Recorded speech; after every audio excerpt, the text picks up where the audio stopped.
Fa oentina anamafisana ny fahaiza-manao ny mpiasa eo anivon'ny antenimera-pirenena dia notanterahana nanomboka androany ny fampiofanana ny mpiasa eo anivon'ity androm-panjakana ity etsy amin'ny TLC Anosy.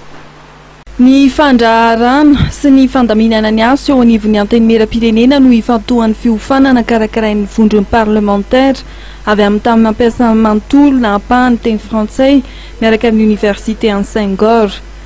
Fanomezana traikefa entina hanatsarana amin'ny fomba fiasa eo anivon'ny antenimera-pirenena no omena ao anatin'ny fiofanana izay aharitra herinandro. Mpandraraha 520 avy amin'ny antenimera-pirenena malagasy no manaraka izany. Tombontsoa manokana moa zany aloha ty tsy ny parlementaire no hanao fiofanana fa ny cadre ny Assemblée nationale, zany hoe ireo fonctionnaire ny Assemblée nationale zany dia tafiditra ao anatin'ilay fiofanana sy renforcement des capacités zany mikasika ny Assemblée nationale, fomba fandehana zany Assemblée nationale zany fa ny tena mazava-dehibe an'ity fiofanana indray mitoraka ty dia atao hoe formation diplômante, zany hoe mianatra le olona dia masy diplôma ary diplôma omeny université Léopold Sédar Senghor any Alexandrie any Égypte zany diplôma reconnu eran-tany dia zava-dehibe mihitsy n'ilay izy satria ianaranao daholo zany mikasika ny régime comparé, mikasika ny